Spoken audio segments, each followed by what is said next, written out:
Be no more. Welcome to the Last Star Wars podcast. I'm your host, Spencer Chandler, here with my co-host, Christian Miller. Coming in a week and a half later. Oh, with yeah. our celebration recap. Celebration recap. Which, this is, the best we could do. But if we had gone there, I feel like we would have taken even longer to actually talk about it. Probably, because it would have taken us longer to actually process what we saw. And to, sleep and, adjust to normal life afterwards. Yeah. Also, we would have had to, somehow take everything that we would have seen and put it into one episode, which would have been, we'd have to, narrow it down. Half of it would just be talking about food we ate and, shirts we bought. Yeah, exactly. I almost, because there was a time a couple weeks before or a couple months before that I was like, how much would it cost for us to go? Because I was thinking about it. I was like, maybe we should go. This is before I was going to buy a car, and now I'm like, I definitely could not afford it. I was like, dang, how much would it actually have been? And it was going to be $3,000 a person for us to go, because apparently going from the East Coast to the West Coast is not the cheapest thing in the world. Yeah, maybe next year or probably the year after that. I think it's I'm not sure if it's next year, but the next one they're doing is Europe, so we're gonna have to sit out again. Dang it. But alas, we are here talking about our at-home experiences. Yeah. As busy as I was, and I was literally the most busy I've been in a while, and I was not as free as I thought I was going to be this over this weekend. Because 2 months before, I was thinking I could just watch all this stuff live. Then you got based a job. On my prior knowledge of how the live stream normally works, and then ultimately I just felt it was more important to just start getting my job underway. Mm-hmm. So even then, the live stream didn't start till after I was off work because of the time zone difference and because they approached it differently. They did not stream a lot of the newsworthy stuff. Yeah. Which is what a lot of people were saying is disappointed about this weekend. This celebration in particular, because for the first time they didn't live stream the studio showcase or the Mando and Ahsoka previews or the Bad Batch preview. All those big blockbuster panels that people want to be there live for. Mm-hmm. To see Filoni, to see other creators in the flesh talking about what's to come. In the past, they've live streamed it and kept the trailer secret. Yeah. But so when watching the stream, I was much more dependent on the Andy Gutierrez, Christina Ariel, and Anthony Carboni interviews with, in the common area. Yeah. Getting as much information as I could. But yeah, we're here to talk about trailers mostly. We're not as steeped in the book world as we would like to, so we're not going to pretend to sort of have ties to those things right now. Yeah.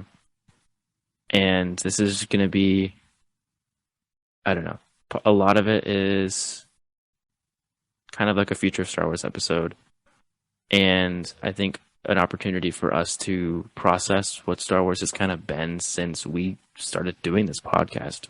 This is the first celebration that's happened while we've had a podcast. So much has changed. Oh yeah, because we didn't have it last year. Yeah, a lot. We haven't had it since before Rise of Skywalker. Yeah. So we'll get into it. We'll get into it. But there's past 2 times we've done a future Star Wars thing. It's been we've got these dates and titles, but we have no idea where anything's headed. Yeah. Now we have a pretty concrete idea. So Spencer, where would you like to start us off with in this episode? Well, I was going to start with something that I think that you and I have really been looking forward to for a while and have been really hoping that this would get announced. And it officially got announced that we will be getting a Visions Season 2. at Star Wars Celebration, which is honestly like most people will be like, cool, we're getting Visions. But like for me, we're like Vision season 2. I was like, heck yeah. Like I love it. And I don't know. I want to spend a second talking about it because part of me is like, I would really like some sequels to other episodes, but then that kind of defeats the purpose of Visions. You know, like the whole purpose of Visions is they're all one-off episodes that are not canon. They're not, you know, they're not like you don't have to know all this other Star Wars stuff to enjoy it, and they're just fun. But then you have episodes like the first episode of season 1, and I'm like, I want to see more of that, please. And I'm wondering if they're gonna do sequels to some of them because they didn't give us anything about this. They were just like, yeah, Vision season 2, it's coming. You'll get it. Not a date, not a are we doing sequels to anything? Nothing. It's just, hey, it's coming. Like trust us kind of thing. What would you like to see is my question. Well, I think I've been on the bandwagon for a while of wanting a whole series of the Ninth Jedi. Yeah. I And almost bought the then- book the other day. You mean you're talking about Ronin? Yeah. Yeah, that's that first episode. It'd be cool to see more of that. But what I've previously been thinking is Ninth Jedi. The Ninth Jedi is the one that was about Ethan. Yes. Ethan. And yeah. That's the girl So- whose dad was a bladesmith. And Yeah. yeah. So that's the episode that felt like a pilot, and they give it a full 22 minutes and everything. Mm-hmm. And then beyond that, I think Akakiri is an underrated episode that I feel like I want to see the next step of that. Yeah. But what's exciting about season 2 or volume 2, I think is what they're calling it, of Visions. I could be wrong. Is they're going international this time. It's not just Japanese studios. They're taking they're teaming up with people from South America, South Africa. This says I can name you the Great countries Britain, if you'd like. Spain, either France or Italy. It's Ireland, Japan, and Chile. Oh, you got the list. I have the Please read list. them off. It's the United Kingdom, Japan, Chile, Spain, Ireland, and South Africa. Yeah, that's a great list. I think that it's reassuring of where it's headed. It's like it's not going to be a direct sequel to everything. It's definitely we're getting more of that feel of how do people interpret Star Wars from their own culture, from their own communities. Imagine I'm so Brave, excited for but that. with lightsabers. That's the I don't Ireland know. episode. Brave, but I don't know. I don't know. Maybe. I mean, Ireland has their own experience with oppressive empires and famine and stuff like that. So, oh wait, never mind. Brave was Scotland. Dang. So, I don't know. I think I would still. I don't know. People didn't really. Visions was dropped it all at once. It didn't really have this resounding success Yeah. mainstream. So I don't know if the budget's going to be bigger, but I would hope to see maybe some longer runtime or something. Yeah. Something.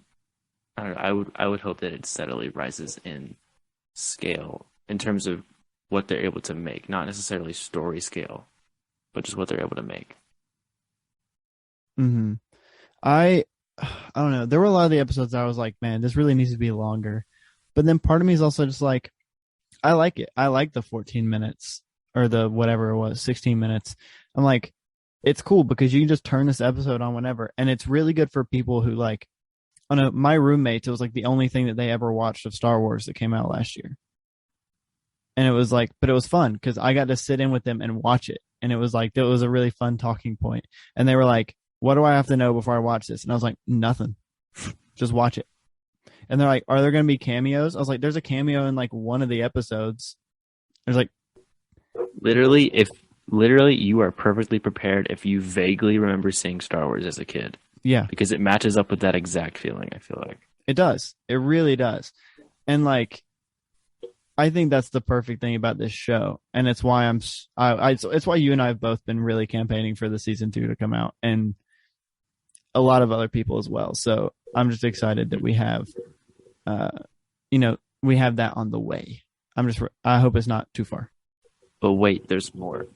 So when I was watching the live stream, I think I was probably catching up. It wasn't fully live, but they Mhm. interviewed the creators of Visions, not the actual creators, the more like the producers, because most of the creators are in Japan.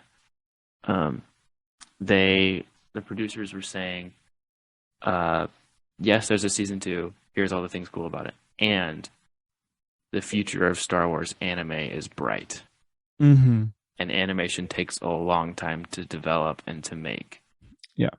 So that's a promise of where it's not just Visions. We're doing other projects, but this is so painstakingly so much of a commitment, and I read into that.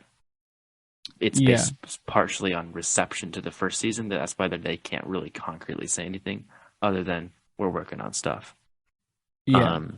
So because The Ninth Jedi is already a pilot length, I feel like that's the most realistic direction they could be taking with another Yeah. project. Well, and also for like the first time ever, we're like 50-50 in announcing animation and live action at the same time.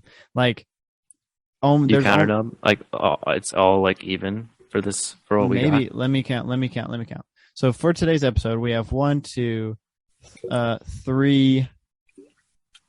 I'm not counting that. 3, 4. No, that's not animation. Yeah, so there's a little bit more live action by like 1, but it's for the first time we're not just like, hey, we're getting like 1 season of this one animation show, or like, whatever. It's nice. You can tell that they're really trying to focus on some animation to appeal to more people, and I love it because, I mean, anything appeals to me when it comes to Star Wars, but to an extent. But I love Star Wars animation, and recently Star Wars animation has been very nice. It's been like the one thing that hasn't let me down. It's Star Wars animation. Star Wars animation has yet to ever let me down, and now that I say that, something probably will. But it always feels like a safe place to go with high expectations. Mm-hmm. It's just so consistently good. Live action, there's a lot of complications. I don't think live Mm-hmm. action is more like difficult to do than animation, but execution I feel like is definitely Yeah, harder to do, especially with like adapting characters. I think there's a lot I've more been sitting on this limitations too. joke. I've been sitting on this joke for like 2 weeks now. No, I think it's since Celebration happened because of all the interviews with like the Sabine actors and stuff like Mm-hmm. that. I was just thinking, I can't wait to be able to work in development for animation, especially if I'm able to do it with Star Wars, because I just can't wait to make something that ends up being homework for an actress who gets paid millions of more dollars to be that character. Yeah, Yeah, that's funny. that's the one bit of cynicism I have about this is that like Filoni graduating into live action, even that term graduating, it's like animation is already the perfect medium to tell Star Wars, Mm-hmm. and like I don't know, they just wait for it to gain resonance with people, and then we'll snatch that up, and then here you go, actor, base your thing off this, and I know it's going to be something new, but it's just like why can't animation be treated as the big ticket sort of thing? Yeah, I agree. Well, our next and our I'll say we can move on to our next thing, which is also animation. And I don't think that this will ever be live action. I don't. I think if they tried to do this live action, that it would fail. So we're going to talk about the Bad Batch season 2 that got announced. We got a trailer and everything for it. We get there. Okay, if you've seen this trailer, I was like about to have a stroke while watching this trailer. I was like, I want to know everything that's in every shot in this trailer, but it's so fast. I had to like slow it down. I didn't even notice that Cody was in it through first viewing. It wasn't until you told me that he was in it that I was like, wait, I had to go back and rewatch it and slow it down to find Commander Cody in this trailer. So, um, yeah, um, this says that the general consensus is that Cody will be the main antagonist. I don't think that's true. Maybe, maybe not, but I don't know. What do you think? Okay. I think that depends on Rex because Rex is the only one. Well, wait a minute. Cody worked with the Bad Batch, right? He No. was on more missions with them. We just haven't seen it, but he just sort of mentioned it, right? Did Cody mention it or who mentioned it? In the Bad Batch arc of season 7, doesn't Cody be like, "Oh, I've worked with these guys"? I don't remember, honestly. I'm pretty sure he did. So there's history there, but we haven't seen it. So I think that there's grounds for that being a personal relationship because I was about to say, well, why would he have any stake in it without Rex being a huge thing in it? Yeah. Um, which I, I think Rex will be more of a thing in this season, but Hmm. still he's not the main focus. But Cody, I don't know, Crosshair I feel like is That's what I was thinking. still a major part, unless that's part of the like first episode hook. You know, Yeah. like if they do another hour and a half episode, Yeah. and it's like maybe he turns then. I don't know. We haven't seen him in any of that in those group shots, Hmm. so I figure I think he'll probably have a big thing with Cody. Yeah. Also, they have new armor. They're no longer red and black. Hmm. It's now they're honestly wearing Commander Cody's colors at this point. They're like white and black and yellow now. I've seen a little bit of also some like darker red and some bit of teal Hmm. in the few photos I could see. Yeah, they're It wearing different definitely colors. reflects this like they they're shedding any of the more like heavily militaristic themes, I guess. They're being their own people. They're not just soldiers, and they're a family, I guess. And like doing expanding their color palette just feels really really cool. Yeah. Um, and then Omega Yeah. has a hat helmet, much Hat like helmet. Leia in Return of the Jedi. Hmm. I wonder if it has if her pockets are filled with popcorn, like in Return of the Jedi. Were they filled with popcorn? Isn't that what she fed Wicket? I have no idea. I can't remember. I always interpreted it as popcorn. I don't know. Um, I also Okay, assume. there's something frustrating about this though. Mm, We're talking like well, a lot of the takeaway of season 2 is they changed the character models. They're old, like Omega's older. They have different costumes. But something that I didn't realize until probably a few months back, and I wasn't involved in a lot of the conversation about the first season because I was away during yeah, December. me too. Um, is like something that was always present in the Clone Wars, but it's gotten worse with the Bad Batch. Is that the character models for the each clone is like not really modeled after Tamara Morrison, Yeah. and basically the effect is they have paler skin, they have sharper features that does not at all represent what a Maori person looks like. Um, and it's just um, I don't know. Look up like a hash. There's a hashtag unwhitewashed TBB.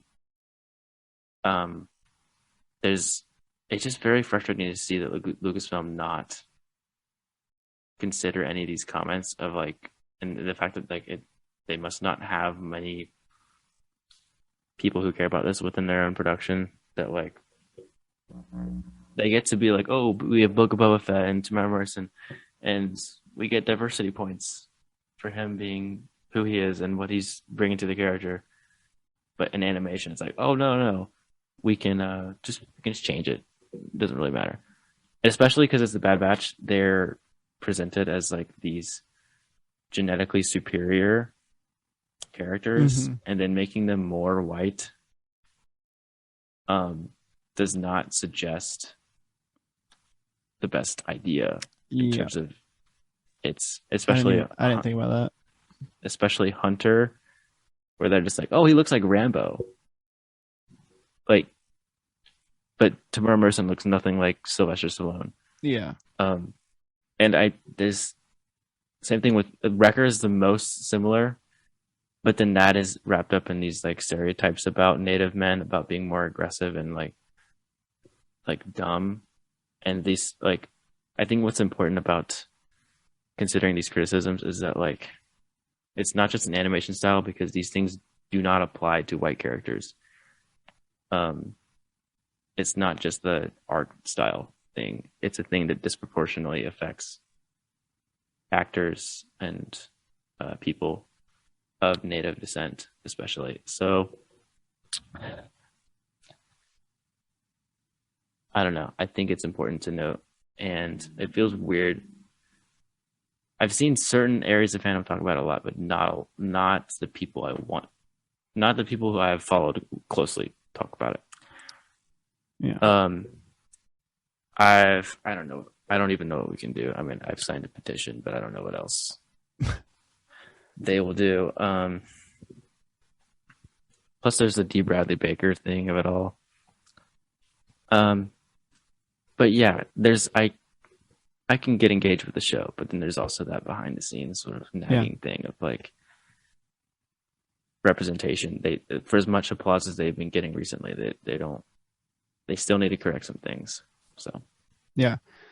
My last question of it, or just topic of discussion, we talked a lot in our one episode of Bad Batch, that we were wondering if Boba Fett would show up as a youngster in this, being, he and considering that he and Omega are like the first two, really is like implied that he and Omega are like the first two clones, like they're batch one.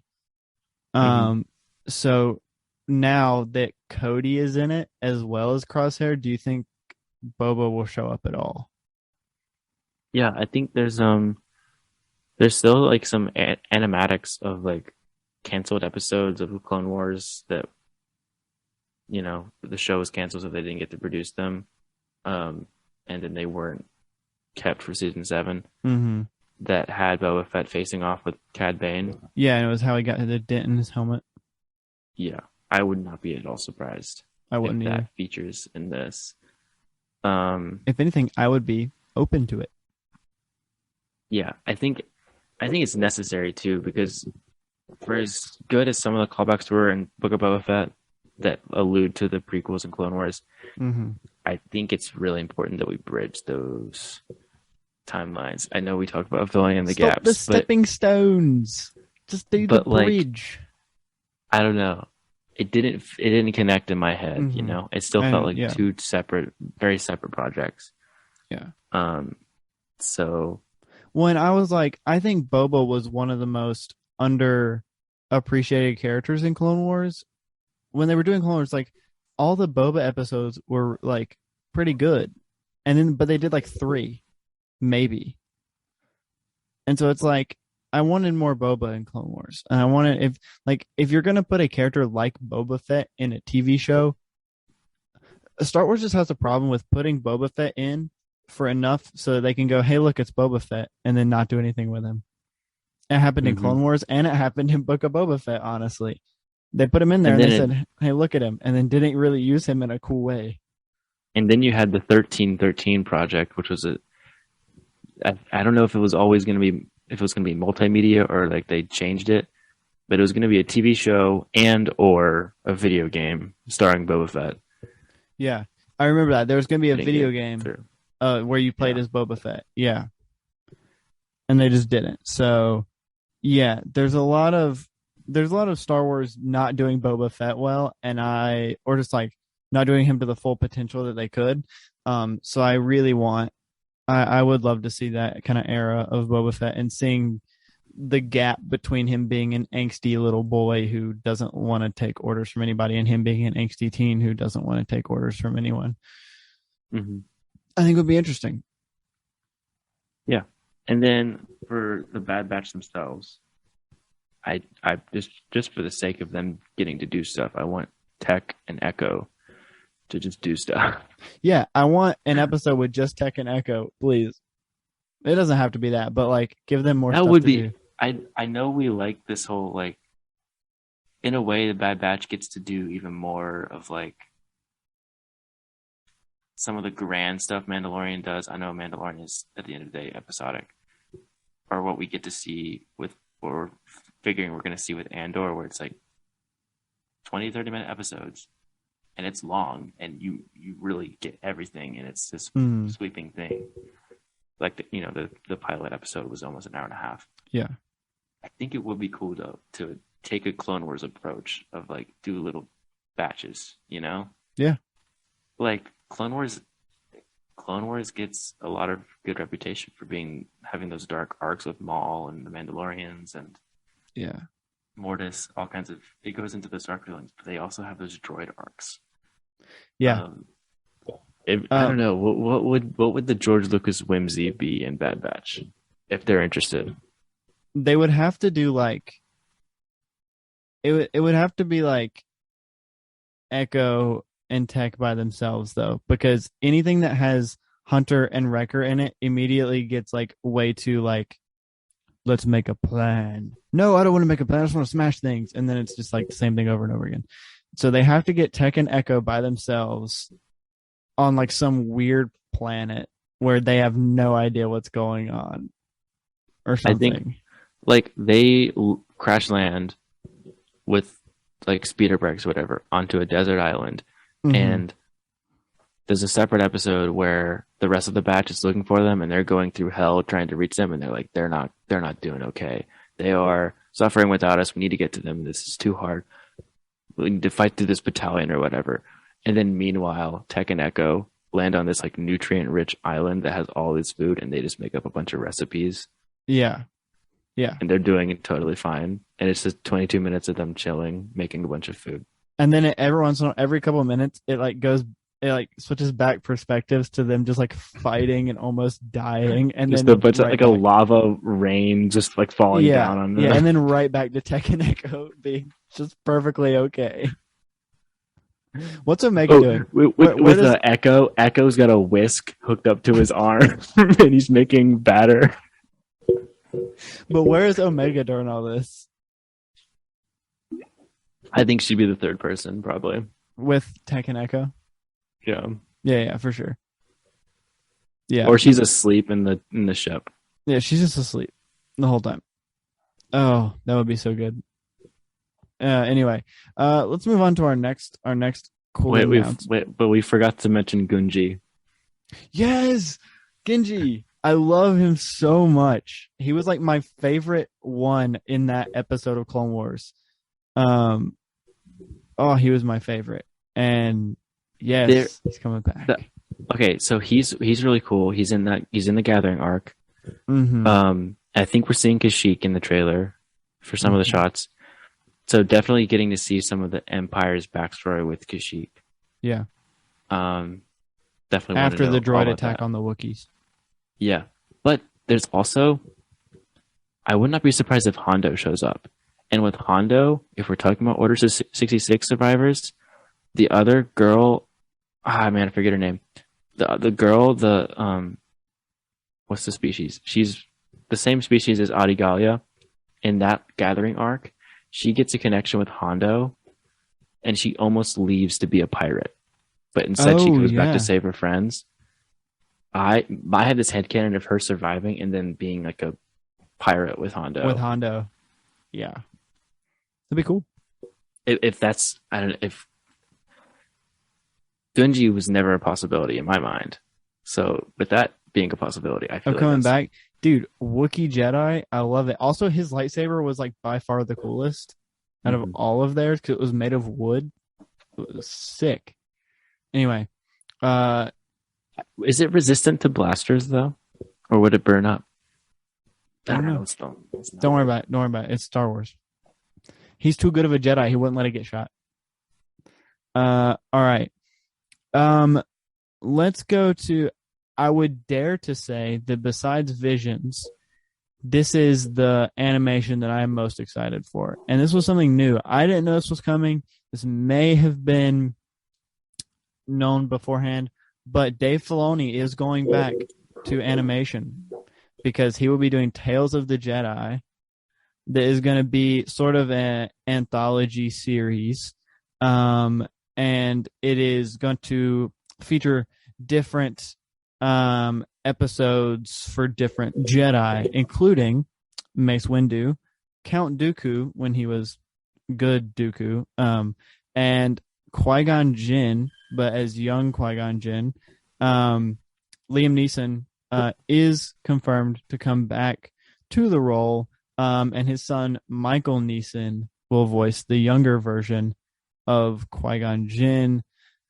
Yeah, this is going to be pretty good. I also, if I'm not mistaken, we saw some Ahsoka stuff as part of this, young Ahsoka as part of this. So, yeah.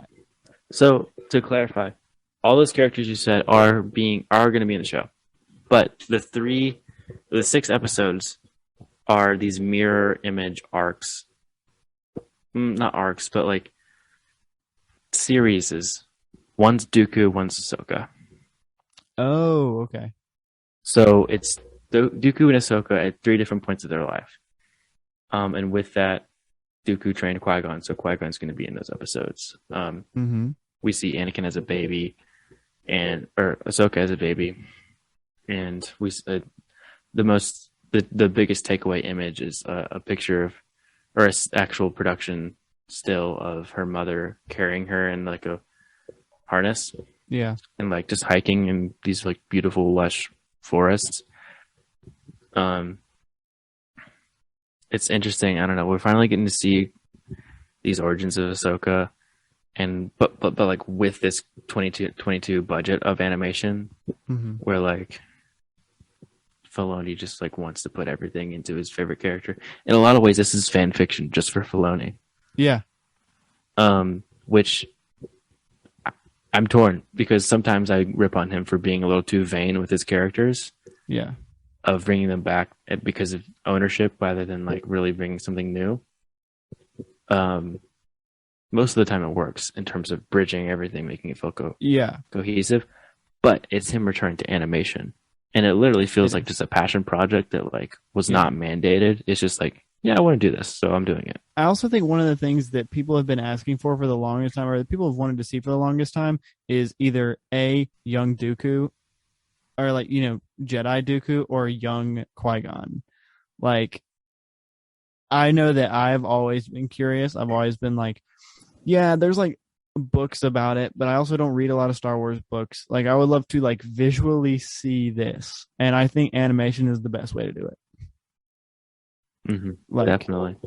You know, unfortunately, Christopher Lee being passed away cannot play Count Dooku anymore, but he only voiced animated Dooku in the Clone Wars movie.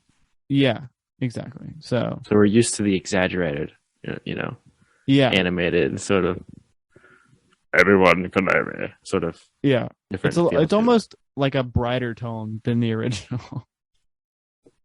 It's more theatrical. Yeah, exactly. Which is funny because Christopher Lee was a stage actor before he was ever, you know, an actual actor. So, yeah, I am very excited for this series. I'm not biased towards Ahsoka at all. That's a lie. Yeah. Ahsoka and Qui-Gon, I think, were both in my top 5 characters. I think they were both in yours as well. I don't remember that episode at all. Cool. I definitely said Kylo. Me too. I don't remember anything else. My opinions have changed probably since then. So yeah, we don't know a lot about this episode other than what we've said already. So, you know, and it's really hard to make judgments based on this when we don't really know a whole lot of the rest. So, yeah, I'm excited for it. And let's move on to something live action. How about? Let's move on to while we're speaking of Ahsoka, we got some first looks of the Ahsoka show. Now, were there any Christian, I don't know. Were there any um trailers released? I know that they weren't released to the public. Um, it So says, yeah, the live panel, they from the footage they had they basically cobbled together footage from like the first 3 weeks of shooting and came up with some sort of teaser that I have not seen. I have not seen. Actually, I have heard a description of it. It shows the wall from the end of Rebels of mhm, everyone of the Ghost crew, like in live action, yeah, like that painting that Sabine does. I think I've seen a Um, still. I have not seen any pictures. I've just heard descriptions. Sabine definitely in it. She's been Yes, cast. Hera is in it, yes, I saw that. and only other thing I know is that Ahsoka has longer Leku. Good. Um, that So let's the go through those one by one. Um, Sabine. Sabine, Natasha Liu Bordizzo. She gave a really interesting interview with, I believe, Andy Gutierrez. She came on with Rosario Dawson. They took a break from shooting, Awesome. and they went on and on and on about the fans are so important. Yeah. It gets tiring. It's I don't know. There's such a high to celebration, and you get to really connect with people who are all excited about the same things. But it is annoying to hear everyone on stage parroting the same thing, like "You guys make this so important," and then all the fans are just like, "Woo!" Um, Yeah. like it's a very I have a love-hate relationship because I am a fan and I think I have good opinions about what Star Wars should be, but I Yeah. don't want creators to be beholden to me entirely. Yeah. Um, and not to mention the people who they're beholden to that I might disagree with. But Yeah. they're here, they're putting physical work into these characters we've never seen before. We've seen voice Yes. work, we've seen great animation, but people doing training. Natasha Liu Bordizzo, she's done like martial arts and like horse riding and like all kinds of things. She's like very physical Mm-hmm. before she was ever even an actor. So she seems very impressive to take on this role. Hera. So yeah, I'm excited. And then Hera is want to talk about my opinions on characters, my top 5 characters. Hera is probably the top 5 at this point. Yeah. Hera's great. Was she in season 7 of Clone Wars? No, she's in Bad Batch. That's what it was. She's a bad bitch. It was the kind of thing where like I didn't realize how much um like I knew I liked her. I knew I liked Ryloth and that whole situation. Mm-hmm. But seeing that Bad Batch arc made me feel like I just love It's Hera just and I like seeing her origin and I like seeing Ryloth. And it makes sense. She'd be in this show. it's so weird how watching the entirety of Rebels doesn't make me realize how great of a character Hera is until after I saw the Bad Batch episodes, and Yeah. then I was like, "Wow, she's so cool! Like, she's just such a Yeah. great character." And technically, she's in the Rise of Skywalker. Yes, and Rogue One. Because the Ghost shows up in both of them, and no one else would be flying it. hmm And So like I don't know, it's just that weird thing. Like as much as I did like where the Bad Batch was going, and some of the cameos were good. Some of them were just like, okay, I get it. Um, like I wanted more out of the Rex appearance, but at the same time, it's again I didn't want it to be full of cameos, yeah, full of I contradictions. But when we start out with Hera and like, oh, this is an episode from her perspective, I don't know. It just hit me in the feels, but in such a great way because I had this idea that like I want a live action show or animated, but like I want like a 5+ season show bouncing around the timeline, all about Ryloth. yeah. Well, do we know who's playing Hera at all? There's probably no way. No, Yeah. Daggum. What we do know though is that this will be picking up at the end of Rebels. It is officially, from what I can understand, been confirmed by the teaser that this is just continuing the Rebel story. And do we know for sure if it is after Mandalorian season 2 though? I'm not sure. The only thing that I know, but probably,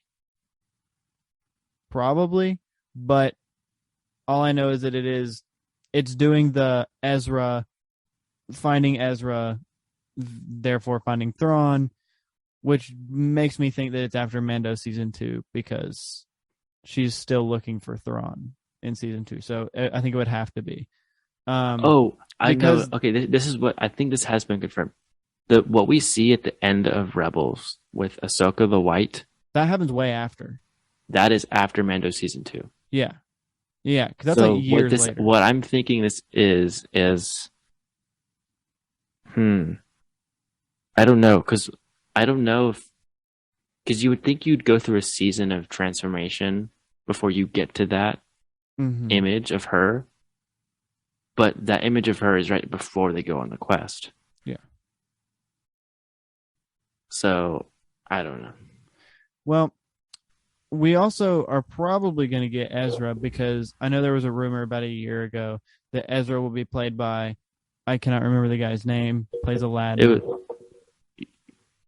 I never heard about that a year ago. I didn't hear about it until a few weeks ago. But Really? yeah, I but had heard about yeah, this about a year ago that he was rumored to play Ezra. mhm. But he played Aladdin in the new live action Aladdin movie. I cannot remember his name to save my life. Um, and there's been I hope that we don't know who plays Thrawn until he shows up on screen. And I honestly hope it's a nobody. I think that's been cast already. Do we know? Maybe it hasn't been cast. No, I think the only other male cast has been Ray Stevenson, and I doubt he's playing Thrawn. There's no way he's Um, playing Thrawn. but I think we do know for sure that Lars Mikkelsen is not playing him. Yeah. Um, and also a few months ago, um, Mary Elizabeth Winstead was cast in an unknown role. Yeah. Do you think she'll play Hera? No, No. I don't Well, think so. I think she'll what are be the the chances? villain. What are the chances that we get the fan casting of Benedict Cumberbatch as Thrawn? No, no, no, no. But you talked about last week on We Can Know Kenobi. Excuse me for misspeaking. Lord, about We messing Can Know up. Kenobi. About Rose McGregor being a third generation Star Wars actor. Yes. She actually beat her mom to the punch. Wait, I don't know if Mary Elizabeth Winstead is her mom, but she's Ewan McGregor's wife. Is she Um, really? I didn't know that. at least stepmom. I'm not sure. I don't know the lineage, but I know Ewan McGregor is with Mary Elizabeth Winstead right now. I didn't know that. Interesting. Well, yeah. So let's see. When does it? We still don't have a date for Ahsoka. Um, I thought it's like summer 2023. Probably. I think it's like that. This article just doesn't list it. Um, but yeah, very excited. As we always say, we will always be down for some Ahsoka stuff. Um, Mando next. I was going to take a quick break from the shows and movies real quick. I was going to mention one thing that you're probably not going to care a lot about, but I care a lot about, and that is Jedi Survivor, the next game by EA, following Jedi Fallen Order, Cal Kestis' story. This takes place approximately 5 years after the end of Jedi Fallen Order, and we get him battling with Sith Lord. We get the Stinger Mantis in it, looking like it's just been crashed. And yeah, it's due to launch near the end of next year. We don't know a lot about it. The trailer came out. The trailer looks sweet. You should go check it out. It's pretty awesome. But yeah, we'll now go back to Christian. Why don't we talk about the whole reason we started this podcast and what's coming up next? That being Mandalorian season 3. We've been waiting for it for almost 2 years now. Not really, but I know I said I wanted to switch to Mando, but I just saw a tweet that totally slipped by me a week ago or so that Phil Shostak, the guy who has written most of the current era Star Wars art books, is going from the art department to the story group, which the story group itself is a very not entirely vague, but like still feels very vague of a job at Lucasfilm. Uh-huh. And for a guy who is like a archive resource person who writes books, I don't know what he would do with that. I'm theorizing about a guy who I barely know his face, who's written some of my favorite books. Anyway, Yeah. The that being said, Mandalorian, season 3. Mandalorian. So Season 3.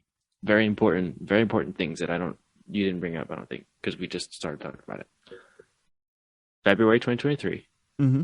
Rick Famuyiwa executive producing. Yes. Bryce Dallas Howard returning for at least one episode, I think. I also have a synopsis of the trailer by someone who was in the room. Okay, before we get into that, what is your reaction to those two things? Same as mine. I love Bryce Dallas Howard. She did like some of my favorite episodes. Rick Famuyiwa is fantastic. Always. But like I could say Filoni's in Ahsoka. He has to deal with Ahsoka now, so he's Famuyiwa gets to like really be in charge. Be big head on it. Yeah. Yeah. That's and great. It's like less cameos, I hope. Yeah, I don't know. And it's I don't know what far decision. away. I just know that he makes everything fun, great action. He just deserves that promotion because the blood and bone thing didn't seem to work out as we talked about in the past. Yeah. So at least he's in charge of Mando. And if we're doing Bryce Dallas Howard, it means we're gonna get some really good, like sentimental moments too. Because I don't want to. That feels like such a kick to her because she did my favorite episode of she did the whole Bo-Katan episode, which was like just like an action packed crazy awesome episode too. So she doesn't just do I just always think of the Sanctuary when I think like that episode was so good. And yeah, so I'm very excited for that. But I do have this article was written by someone who happened to be in the room when the synopsis or when the trailer came. I've seen a cam rip of the trailer. It's been deleted since, but it's like half the screen. I have not, but I want to. But apparently, it starts with the armor. Oh, first off, Mando and Grogu are on a journey to Mandalore, with the armor saying, "You have removed your helmet. What's worse, you did so on your own free will. You are no longer a Mandalorian, and redemption is no longer possible since the destruction of our homeworld." In which Bo-Katan responds, "Your cult gave up on Mandalore long before the Purge. Where were you then? Therefore, we know what's going on. Mando is going back to Mandalore to seek redemption." And this says the very obvious. If he makes it, this will be the first time Mandalore has been represented in live-action Star Wars media. Very exciting. It's very Mando has very strong I need to start going to a new church vibes. Yeah. His pastor said, "You're not really a Christian if you watch cable television, you're not really a Christian." And then he went, "Maybe I should find a new church." Yeah. That's bold coming from you. You've never watched cable television. I used to when I was little at my grandma's house. So I've seen some of these very blurry images. Some of them actually survived beyond the trailer being deleted. Particularly an image of Bo-Katan on a throne. I don't know if it's a Mandalorian throne. Yeah. Because it's not fully the throne room from Clone Wars. It's a narrower hallway. But it looks like the throne that Maul sat on and Satine sat on. Interesting. And she's got like... I remember there being like robes or blankets. Like it looked pretty cozy. Like the throne itself was concrete, but then there's fabric. So like she looked really comfortable. She probably had a big projection of like Disney Plus. Anyway, my question is, but her soul did not look comfy. She looked really pissed off. Well, that's what I'm saying. I think that Bo-Katan might end up being an antagonist in this season, wanting the Darksaber back, wanting to rule Mandalore again. Mm-hmm. I think that would be awesome. As much as I love Bo-Katan as like a protagonist, seeing her as like the opposite of Mando would be very awesome. Especially it's this very interesting thing where she was never afraid to go after the Empire. Mm-hmm. She was a rebel. She was not going to compromise. She was also not going to be a full-on toxic leader like previously. Um, she knew the greater cause, but the Empire is basically gone. I know she's still doing those small missions, but she's got time in her schedule to do a bit of dueling with Mando and to think about herself now. Yeah. So it's like this battle of like, there's just more, there's more free space for me to think for myself, I think. Yeah. And I think it's gonna pull at her because she knows she's learned from all these bad leaders in Mandalore. She knows what it's like to be a good leader. She wants to establish that for herself. But she's so beholden to the rules that she wants to go against Din. And then Din is like, at the end of the day, Din wants to be friends, right? He just wants that. He wants to know what the actual way is. Mm-hmm. What do you think about cameos? Do you think we'll get any cool cameos in this season? This seems like a back to basics season. I was gonna say Max Rebo, bro. Yeah, but seriously though, I think this season gives me vibes of back to basics. Of we'll probably get the Grief Karga and the other characters that we've seen from originally Mandalorian. I wouldn't doubt if we see some more of Mayfeld, strictly because the show he was going to be in kind of got canceled. So I think some of those Rangers of the New Republic characters will probably show up. Carson Teva, right? It will probably some more. Those kind of, since their show got canceled, I wouldn't doubt that we see a little bit more of them in this season. But I don't expect any like crazy. Other than Clone Wars characters. I expect at least one episode to be like the Robert Rodriguez Mandalorian season 2 episode. Mm-hmm. I think they definitely.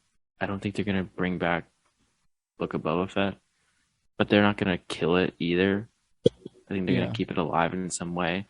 Yeah. Really giving them at least one very like pulpy episode where it's like a bunch of just kicking and punching and like. Yeah, and I think that if we do see cameos, they're all going to be like actual characters that matter from the Mandalorian arcs of Clone Wars. Porky. I forget. The kid who's definitely Obi-Wan and Satine's illegitimate son. Oh, yes. Yeah. He's doing something. Clan Ran. Mm-hmm. I don't know what Fen Rao was doing. Does Fen Rao die? I forget. I think so. I'm just sort of getting to that Mandalore stuff of Rebels right now. It's refreshing my memory. It's a lot. It's I'm thinking we're seeing a mythosaur. The training wheels is the Rancor, and then you straight out to the mythosaur. He's gonna ride a mythosaur. It would be the only mythosaur we've ever seen. Mm-hmm. Besides a skeleton. Or the skull. I want to see. I don't know. What if Grogu like grows a plant? Like out of him, or like on Mandalore? I want to see Mandalore, the nature of Mandalore heal. Here's my question. So Yoda's species, ages significantly slow. Do you think that Grogu will have a really big growth spurt and like be walking like better? I think it has to. I don't think so though, because there's limitations obviously because of the growth rate, but they know they have to update the model or the puppet. I don't know they have to expand what he can emote at least, but I think also how he can move. Well, now he can jump a lot higher. He's definitely going to get a costume change. Yeah. Well, now he's had the minuscule Jedi training. He's had about as much Jedi training as Luke had when he fought Darth Vader. So, unless you go by the whole, he was actually on Dagobah for 6 months, which whatever. I mean, Grogu never had to like hold Luke on his back though. But he was on Luke's back. The student has to wear the master. Oh, okay, okay. But so he can like he's a little bit faster now, I think. But like I don't know. I I know that it's probably a stretch to say like I want to see Grogu talk, but like you gotta change. You can't just have him be the same for 3 seasons in a row. And who do you cast? Like, how To do be you the voice of bridge? Grogu, Frank Yeah, like Oz. how do you bridge the creature sounds of like wow with like So, Frank Oz saying mature sentences in his uh, own way? Mike Tyson. Would Sup? they get I'm should should Frank Oz just have a monopoly on these voices? Like what should Does Frank no, Oz he's have a too old. son? Yeah, that's what I mean. Like someone within that sort of like because you know how Frank Oz's normal voice is like kind of Kermit y. It's sort of Yeah. like Well, he plays yeah, Kermit. Who he plays Kermit now. it's like no, there's a different I worse thought person after than Jim that. Henson died that Frank Oz took over playing Kermit's I'm voice. sure he did at some point, but right now they have like a really bad actor. Oh, that's right. Um. Rip. Anyway, Frank Oz in Knives Out, he sounds like the will or Yeah. it Yeah. says here that It's Kermit or no, it's Seth Rogen if he was an old man, is what it is. Seth Rogen mixed with that's a Kermit. weird story. Yeah. I don't know, but they're also definitely not going to have Grogu talk. I mean, that's how it is. Um, maybe Grogu will talk through Force. They like he'll put his words in other people's heads. He'll like talk telepathically, and so we'll never hear it. He's gonna, I guarantee, he's always gonna be doing new things. Doing new things.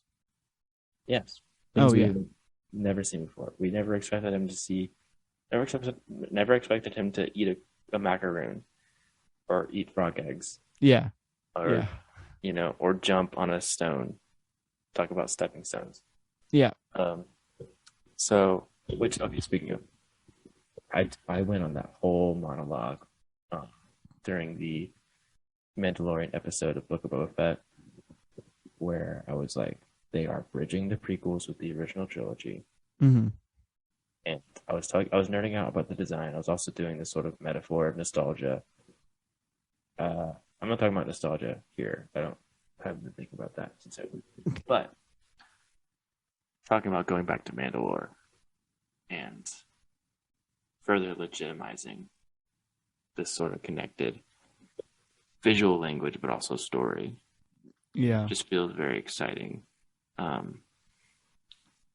And before before the first season, Favreau at the Star Wars Celebration, he was talking about what to expect with the Mando show, and he was talking about how like he's like, oh yeah, and even the prequels, even some of the prequel stuff, and like Filoni was like, yeah, I've had to convince you, like Favreau was, the Gen Xer who grew up with the original trilogy, so he had negative opinions for the prequels, but Filoni sort of worked with them. At this point, what's full on prequel stuff, all the stuff that Lucas came up with, if not when making like Attack of the Clones, like after that. By the time that people thought that Star Wars was truly dead, he was making Clone Wars. All this stuff, fully relevant. yeah. It's all Mandalore stuff. I love it. We'll touch on it probably at the end of this episode, but we are in this sort of period of prequel redemption. It's a lot of what Kenobi has been. It's what Mando is evolving into. Yeah. It's the next. There's some other parts about the future of Star Wars, but it's one of the big thematic things of what Star Wars is going to be is tailoring to prequel fans if you want to be cynical, but also in a very positive way, legitimizing that in the greater story. Yeah. And because we've almost been recording for an hour, I'm gonna quickly mention a couple things that we don't really need to talk about a whole lot because we don't even know anything. And the last thing we'll mention is the very next thing that will be coming out for Star Wars. So let's go through these real quick. Something that I'm probably a little bit more excited about is there's something called Light and Magic that's coming out, and it's going to be a Disney Plus documentary series about industrial light and magic. which for those of you who don't know, was the special effects house created by George Lucas to help him make Star Wars. It's going to be a 6-part documentary about the origins, their process, and just the innovations that they've made through all sorts of aspects of movie making. And it's also going to be directed by Lawrence Kasdan. Larry coming back after Solo. Yes, I'm so excited. So yes, I'm very excited. Oh, I guess this is actually the next thing to come out because it comes out July 27th. So technically, this is the next thing coming out. But very excited. That's going to be great. Lawrence Kasdan, the GOAT. All right. Next, we have Star Wars Skeleton Crew, directed by Spider-Man No Way Home director John Watts. It's going to be a show. We know a little bit more. It's going to star Jude Law and will focus on a group of children who find themselves lost in the galaxy trying to find their way home. Apparently, it's very similar to the Goonies. And Caravan of Courage is the closest in-canon approximation. Hasn't begun filming yet. Supposed to be sometime next year. So yeah, technically Mandoverse era, but I doubt they'll fold it in any way from Mandoverse, Doubt it. which is strange. I feel like just either make a Mandoverse thing or don't. Yeah. Like, why does it have to be Return of the Jedi? Don't know. The inspirations were Amblin movies like Goonies and E.T. It's another white guy. It's a director's chair. I swear, if it's a group of 4 white boys, it's just gonna. I hope one of them's an Ewok. It needs to be diverse in both a literal Earth sense and a Star Wars sense. I know that Marvel reined in John Watts's more crazy genius, if you want to say that. He did. Mm-hmm. His start on YouTube doing comedy shorts are a lot more weird and personal to him. Yeah. So if he's going straight to his own Star Wars thing, it's probably not going to be the same thing as having to answer to Sony and Marvel. Yeah. But I still just don't. I'm not super drawn to this area. I know you were a very huge ET fan, but yeah, I like it too. It's also weird that they were like, the whole announcement thing was weird. They were just like, Skeleton Crew? It's an 80s sort of coming of age thing? Adventure? Case find an Imperial, was it Imperial Starship or just random Starship? I think it was just a random Starship. And then Jude Law. Here's a headshot of Jude Law. It's just weird. Yeah. Very strange. Yeah. All right. Next thing up on the list, something that I'm a little bit excited for, but also very weary about. At Star Wars Celebration, they decided to announce a little bit about Indiana Jones 5. And we now know that, I don't know if we knew this before, but I know this now, but Phoebe Waller-Bridge is going to star in this show, in this movie. That's very cool. The voice of L3. And forgot it. Yeah. She is the voice of L3 in Solo, so she's got the Star Wars experience. And the creator and star of Fleabag.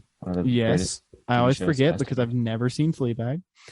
It will also be starring Anthony Banderas. Let's go.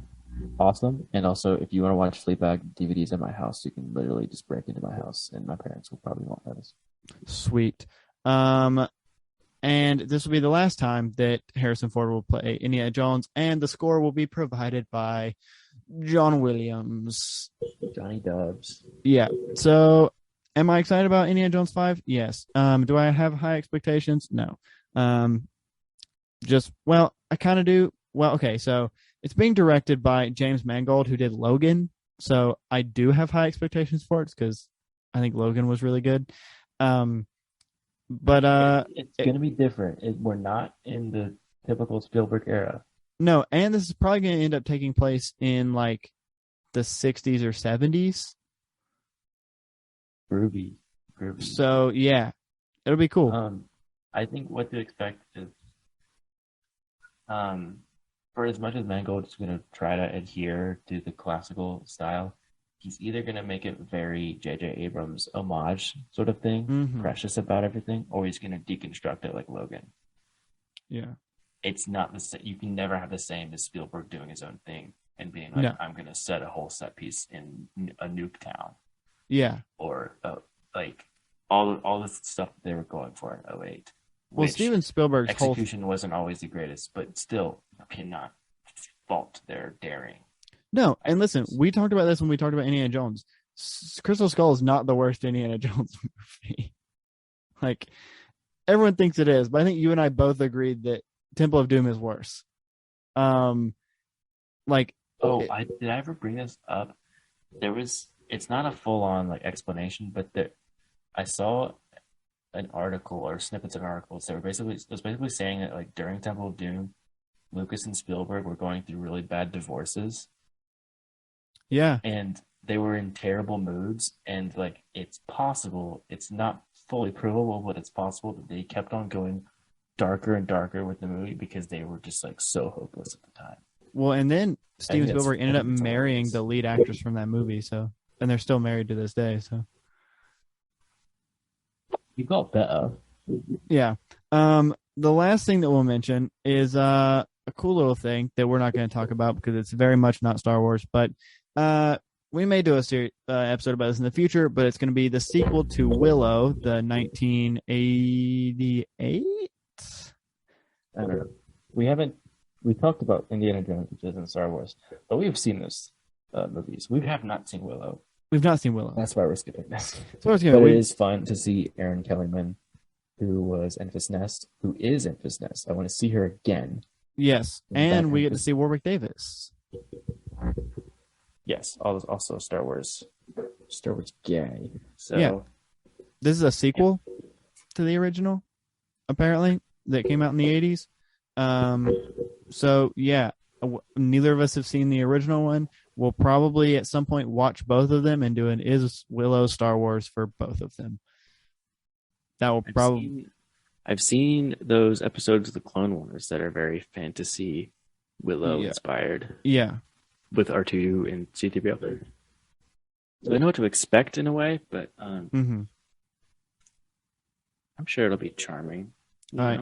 Well, Christian, why don't we talk about the next thing that will be coming out? Is the last thing on our list today, but it's the last thing that will be coming out, or the next thing that will be coming out, and it comes out in August, and that is Andor, starring my man Diego Luna as Cassian Andor. First off, I'm already thinking of names for our coverage of the Me too, and I show. can't think of any. The one I texted you a week ago was Candor for Andor. Yes. I also thought of one like an hour ago, which because I wanted to work in the phrase and/or, so I wanted to make it like Mothma and/or Andor. I don't know if because like they're the two central characters. Mm-hmm. Maybe we'll have to come up with something else with more information about the show. But I want it could end up being a different concept than our normal TV review shows if we go with that. Because then it's like in every episode we're going to be focusing on something and/or or something or and/or. Yeah. Yeah. So it could be Mothma and like I don't know, or like we like maybe like this time you take Mothma, I take Andor, or whatever. I don't know. Yeah. Well, and or the thing, we'll just settle for Candor. The thing that I want to say about this, the thing that I want to say about this trailer is it's very vague. I thought it's a lot of I kind of get it, but it's like he's fighting the Empire, and that's kind of what I gathered. It's like Spencer, I sent you an article a week and a half ago. But did I read it? No. You responded with a very vague reply of, dude, I'm so hyped for Star Wars. I was like, oh, he didn't read it. Well, I was at work, I think, when you sent it. I can't remember, but I was busy when you sent it, and then I forgot that you sent it. Yeah, so I guess this is a very me segment right now. And also, you watched the trailer right before we started recording, so you haven't had a lot of time. Nope. Think about it. So it's a 12 episode first season, and there's a second season, and then it'll be done. So is this before or after Rogue One? Remind me what happens at the end of Rogue One. Everyone dies. So it's before. Yeah. So basically, what we know is Cassian. We're definitely getting flashbacks, I think, of when he's 6 years old in the Separatist Army. But in terms of the general timeline, he's hopeless. He doesn't think that you can actually land a blow on the Empire. He knows it's terrible, but he's directionless pretty much. Mm-hmm. And he just sort of gets swept up in becoming a revolutionary. And we're seeing how the Empire is stripping all these colonies and planets of their resources, of their culture, and of their freedom. And we're seeing that oppression everywhere. But we're also seeing the higher up implications of that with Mon Mothma, who is running parallel with Cassian, who definitely will not immediately intersect with Cassian. Mm-hmm. First season, I think they are leading to like they're going to meet, but like she has her own struggle. She's a senator. She's organizing this rebellion, but she has to put up this face of being an imperial senator and all the espionage that comes with that of having to conceal that. We got Stellan Skarsgård as a character named Luthen, who seems to be a rebel, in some way revolutionary. There's actress Adria Arjona, who seems to be the on Cassian's side of it, the female lead. I don't know if they're entangled or not. We're seeing ISB officers. We're seeing 0 aliens in the trailer, which I found very interesting. Yeah.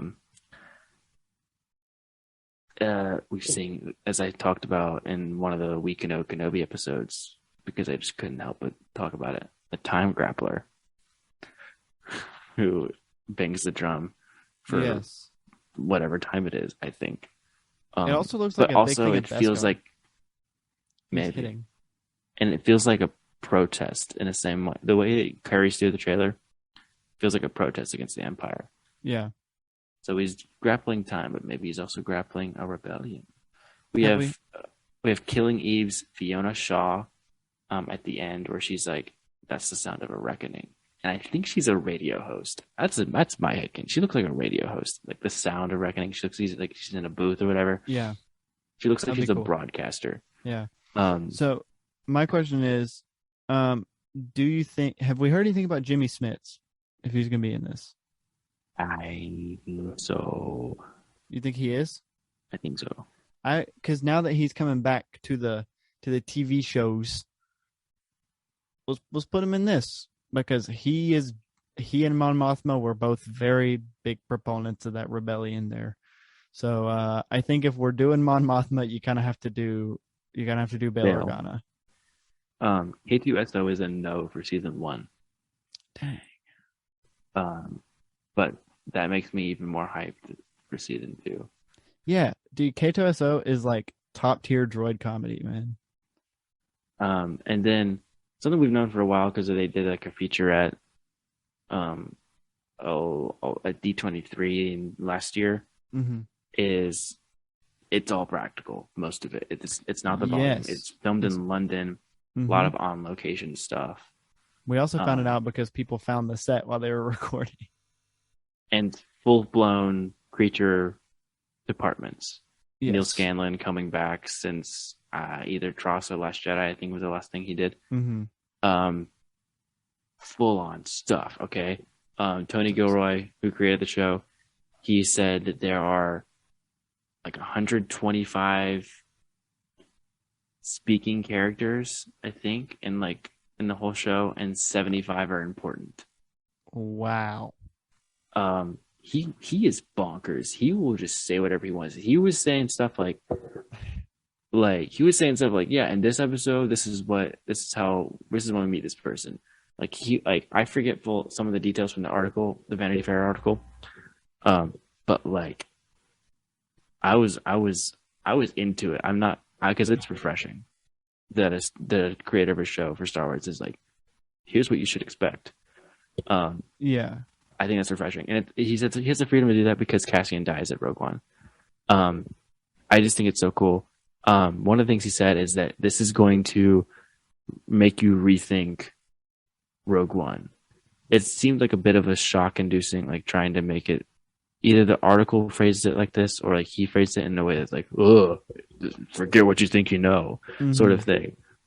But it is. I think it's going in this dark direction of starting with helpless Cassian, and then violent, do whatever you can, Cassian. Yeah. Because there's no other way. And really just dwelling in that an even worse spot than he was at the beginning of Rogue One, where he kills an ally in order to escape. Mm-hmm. We're seeing the full brunt of the Empire and having to answer back, losing people along the way. And I think it's going to be very political. Jury's still out on whether I will fully latch on to politics or not. You never know. Yeah. But I think people are going to be mad. I think people are already like, why do we get a Cassian show? I think when it comes out, people are probably going to get mad at the actual content as well. Yeah. Because of how anti-fascist it's going to be. Yeah. It's my Star Wars. In this current moment, it's my Star Wars. I'm excited for it, man. I'm ready for it. Kenobi. Right now it's Kenobi. Yeah. I'm about to say, right now it's Kenobi. The thing I've been waiting for years. Yeah, exactly. I'm very excited for this. Man. Please talk about specific things in the trailer, because I was very sweeping and vague. Talk about details, please. What did you like? The thing that I noticed, like you said, I literally watched this like at this point an hour ago for the first time. So, I didn't really get to notice a lot because I watched it once. But I did notice that the thing that dude, the time grappler that you so coined him, is banging looks like a giant block of Beskar. Yeah. I didn't really notice a whole lot because I was, like I said, I was trying to listen to a lot of what was being said. There's a lot of cool ships. I'll say that. There's a lot of really cool ships. The successor to the Republic gunship. Yes, that's what I was going to say. There's one that looks almost. It's the in between of the shuttle. It's the in between of the Imperial shuttle that we see in like the in the original trilogy and the Republic gunship. It's like the in between. Yeah, I love all the stuff that the prequels did with like reverse engineering ships to make them seem like they came before. The Jedi Starfighters were just ships. old TIE fighters.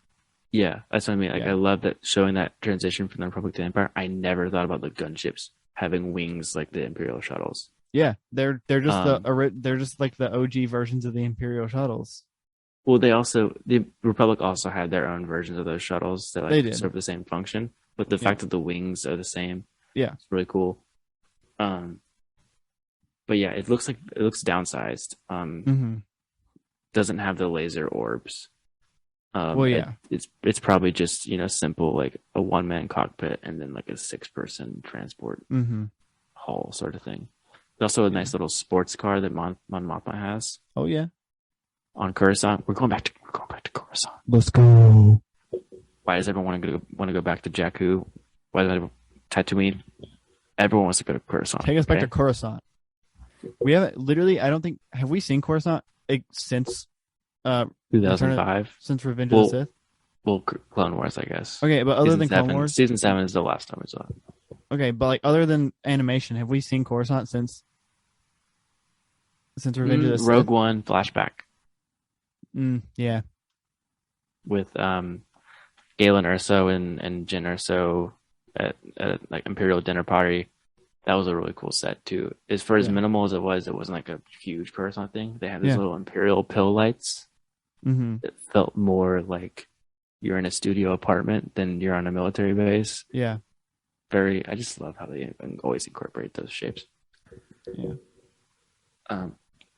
I love the part of the trailer where it match cuts to all these different shots of people walking and the camera's behind them. Yes. It felt, I don't know. I don't know if that's like a coincidence that they just happen to have all these shots and they pile them all together to make this poetry. I think it was like, hey, all these people are important. Yeah. I Some of wouldn't them doubt. I think were rebellion. A lot of them were Imperial. I think. I just love that. Like, I think that is a seems to have direct this really sequence from an episode. I know that's what I'm thinking. Like, There's maybe no way that that's is accidental. Like, I don't know, or at least it's something to consider in terms of the entire season of like shooting characters in that same way, and it just sort of repeats itself over the show. mhm. And it's definitely that's such a bold choice. Cinematography and editing, something we don't like. Not a lot of that stuff is really played around with the recent stuff. Mhm. I would say not since The Last Jedi. Not even Solo. But Solo is very good. But like Last Jedi playing around with editing is like a very strong source of storytelling with the Force Bond in particular. Yeah. It makes me confident in Tony Gilroy and the Mhm. directors. I forget who the directors are because it's just like this very strong like these are these characters. This is what they mean. This is how they're all swept up in Yeah. this galactic conflict. And I'm so glad it's 12 episodes. So glad it's not the volume. Yeah. Cassian is. I'm just so ready to see his evolution.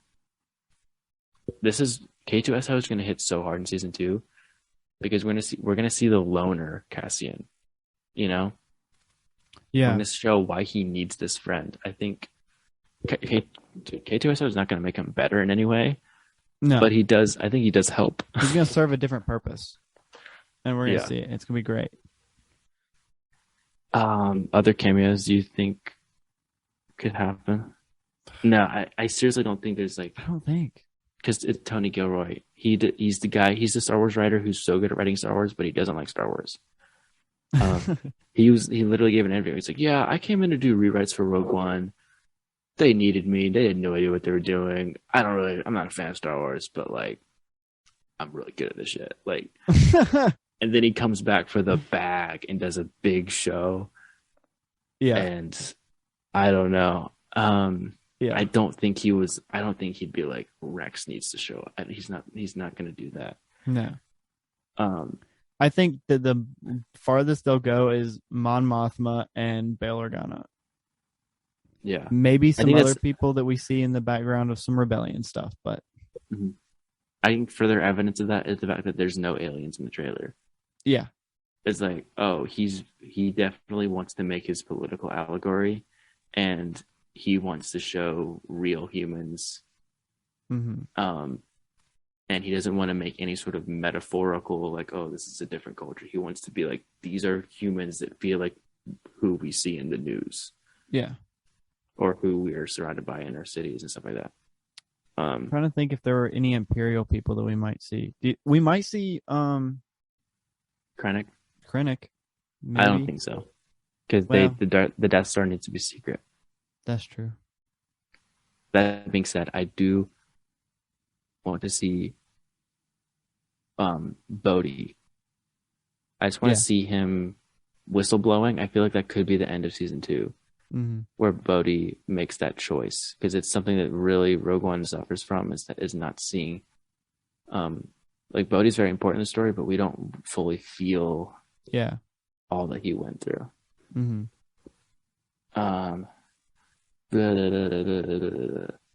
But yeah, there's another confirmation though. At Celebration, he confirmed that the end of season 2 bridges completely with Rogue One. It's like right at the beginning of Rogue One. So like he gets to the rings of Caffeine, basically. Yeah. So. Oh, I hope we see Blue Squadron. Those are my favorite X-wings. And Yeah. that's the X-wing suits in particular, the Navy X-wing suits are Yeah.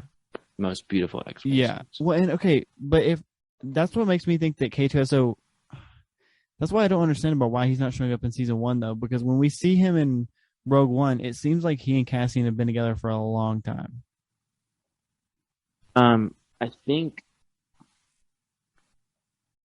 I mean, I've heard rumors that Cassian's are literally being de-aged. Like they're taking their time with it. I think they're bringing him from teenage years to adulthood in season 1. Mm-hmm. Like I think season 1 spans at least 5 years, and then there could be a time jump with season 2, or or maybe season 2 takes place over 5 years again.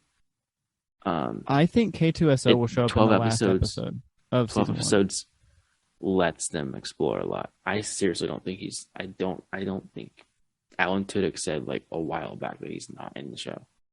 Dang. Rip. Speaking of Warwick Davis, why hasn't he been a creature in any of the Mandoverse episodes? Or, he's always in everything, but he's not been in any of the streaming shows. Yeah. Interesting. Probably Anyway, he's been working on Willow. No, I'm just kidding. All right, so the future of Star Wars is looking pretty bright, I would say. I think one thing that I'm happy about is I think that they're starting to finally realize their spot in animation and how many good stories can be told in animation that you don't have to tell in live action. Mm-hmm. Because with Disney, I think they were very cheap at the beginning. They were like, okay, you can do Rebels, but do it with a smaller budget. And then, okay, we'll give you some stuff to do Resistance. They didn't have that because it became a corporation. It sort of this more corporate thing, and not Lucas being like, all right, this doesn't trust me. I'm going to do this shit, this crazy thing. They were a lot more conservative with the decisions they were making, and now they're finally confident enough to go in all these different directions. Yeah. Another thing about State of Star Wars, nothing they've announced has been in any way connected to the sequel trilogy. Oh yeah. Talking about the Vanity Fair stuff that happened a few weeks ago, where they had this whole spread of like the Revolution will be televised, or just promoting all this TV stuff with Andor, Ahsoka, Kenobi, Mando. It's like this is the new era of Star Wars. What's not Kathleen it's Kennedy. The old era. New era of the media. Yeah, I know. They're making. Kathleen Kennedy saying things like, we're not going to recast legacy characters. I learned, like she was saying that she learned something from Han Solo, from the Solo movie not doing well, which I did not respond well to that. I was about to say, I thought that was bull. I saw that and I was like, that's bullcrap, but okay. Yeah. I didn't like the studio fully being like, oh yeah, we regret some of our things and we want to pace ourselves differently. Well, yeah, so instead of recasting legacy characters, let's make the uncanny valley of terrible deepfakes. Yes. That's an innovation that I really don't want to see. Luke Skywalker. And it's so strange because I still don't like Tross. Yeah. But I love the sequels. As a principle, I will always defend the sequels as a unit. Yeah. Because I hate when people say they should have had a plan. That's never been a thing. Star Wars has never really had a plan. You cannot plan a film while you're making a different film. You have to delegate. You have to improvise. That doesn't mean you listen to critiques of a movie, which some rumors, I don't know how valid they are. That's maybe what J.J. Abrams did. At the end of the day, it's fine. A director can do what they want for a movie, hand it off to someone else. Yeah. That doesn't mean I hate what's going on now with Filoni, Favreau, Chow, Famiua, all these great creators. Mm-hmm. It's just a little discouraging knowing that we're in this new. It feels like a new bright area, but it's also a new dark area because like it's like that die down after the prequels where it's like, no longer relevant. What's next? Sort of thing. Well, yeah, and where really people sad, don't want to see the sequels, anymore. And I think it's weird to be so removed from that. Yeah, the saddest thing for me is thinking that he's such a good actor that if you don't do something quick with Adam Driver, he's gonna get so busy doing other things that he's never gonna come back. Like you're never gonna be able to, like well he'll come back, but you won't be able to schedule him easily. I don't. I don't necessarily need like an episode 10 or like a Kylo and Rey show. This off the bat. I just mean like Yeah. all the connected material has all been about bridging either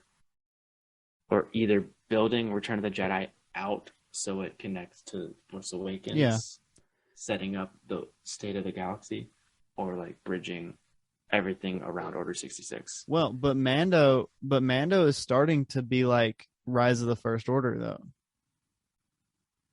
That's what I mean. Like that's what they're doing. It's the one thing. It's the one thing that's even sort of bridging is Mando is kind of going Rise of the First Order. I know technically that is eventually sequel connective tissue, but it's by way of original trilogy stuff. Yeah. Nothing with Rose, Janna, Finn. I know Oscar Isaac doesn't want to come back necessarily. That's really sad. That's really sad. But like, I know I've taken issue with some of the design or some of the world building of the sequels. Ultimately, I love the movies as movies, and even with those critiques, I still think there is world building stuff that you can do, connective tissue that you can explore, and I don't think this is going to last forever. I think everything will come back. Everything sort of does, I think. It's just this weird thing of like, we don't know if we're going to see, Conja Club or I don't know, like something very specific. Canto Bight. I don't know. Like we get these like little mentions in dialogue, but like, when is that going to be on mine to explore? Yeah. But we do have Rogue Squadron. We do have Rogue Squadron. Which is weird. We didn't get any announcements for live action films. Nope. None of Taika Waititi or Patty Jenkins' Rogue Squadron. And apparently Rian Johnson's thing is like basically scrapped. I did hear. I heard some rumors that may or may not be happening still. That is okay. We've been hearing rumors for 2 years if it's not been happening. Yeah. But more like 3 years, 4 years. I don't know how long it's been. Long time. He's still under contract. Sweet. That has not gone away. The thing is, Disney had to build up their streaming thing. They have a different priority list. Rian Johnson also has different priorities. He's got this Netflix. Yeah, he's got this Netflix deal. He's like the last director that Netflix has been like, here, have some money, do what you want. They're not doing that anymore, apparently. So he's doing Knives Out 2, Knives Out 3. Please give us titles. I want to know what Knives Out 2 actually is called. And then he's also got this Peacock show with Natasha Lyonne, which may or may not be a Columbo remake. It's a whodunit though. Yeah. That's what he's doing right now. He's got this little side like monopoly on whodunits right now. Yeah. He's still figuring out what he wants to do, writing when he can. I think his ideas for Star Wars. And I think he'll come back to it in like 10 years, maybe. Yeah. But it's not canceled. Also, did you see that he for the first time tweeted about The Last Jedi like yesterday? Really? Yeah, there was like this Star Wars fan journalist, not a journalist, I think I don't know what he does, but he's just one of those blue check people who talks about Star Wars for a living or whatever. And they did like a thread for 5 years out from Last Jedi, reigniting the age-old discussion of what the critiques are of Last Jedi and some problems that people have with it and how you can answer those things. And Rian Johnson was like, hey, I don't normally talk about this stuff, but like, here's a good explanation of things. I think this is cool. And like turned off replies because he didn't want to didn't want people to harass the original guy and like didn't want to be harassed himself. It came out. It was totally out of the blue. Yeah. Whoa, bro! Would you believe that you're the one with ADHD and not me? I would believe it, yes, but not this episode. Yeah. I've been storing this information for the past like 3 weeks. Yeah, no, we definitely needed to talk about this, but it's been a very long episode, so I think we'll close it out, and we will be very much anticipating the future of all this Star. It's good. This is a much better and brighter future of Star Wars episode than episode 2. Episode 2 was a lot of we don't need this. Why are we getting this? This doesn't make sense. And this episode, What is going on? and I don't think there's really anything in this that's like why. It's always like, yeah, this is gonna be good. I'm excited for this. Other than Skeleton Crew, and it's like, we just don't. I just don't think we know enough about it to like give any sort of review on it. I'll give you the explanation that the investors needed, which was Stranger Things in space. Yeah, probably. As soon as they heard that, they're like, please. Yeah, they're like, please give it to us. Yeah. All right. Well, thank you for listening to this episode of the Last Star Wars podcast. If you want to find us on any of our social medias, you can find us on Instagram or Twitter at Last Star Wars Pod, or at Facebook and YouTube, The Last Star Wars Podcast. And on YouTube, we post all the episodes. So if you want to go check us out there, go give it a watch. If you want to email us anything, you can email us at laststarwarspod@gmail.com. Let us know what you are most excited for in the future of Star Wars. The last thing that I will say is go check out StarWarsNowThis.com. It's the first link in the description. Check out all the Star Wars podcasts that you could possibly need. And speaking of giving us a shout on the social medias, thank you to Daniel, the guy who runs Star Wars Now This. He actually sent us a little comment on Facebook this week for potential names for my car. We ended up not using them, but they were pretty cool. They were Beamer 8 or Beamer B8, which are both pretty cool. I like them both. Good little Star Wars acronym. So Daniel, thank you for those recommendations. But unfortunately, I did not see them until after I named the car and gotten my license plate custom After made. you paid $800 for the plate. I only paid $60 for the plate. But after I already paid to get the name put on the plate is after I saw your suggestion. But thank you for them because I liked the suggestion. So yeah, thank you for listening to this episode of the Last Star Wars podcast, and we'll see you in like 3 days for We Can Know Kenobi. See you then.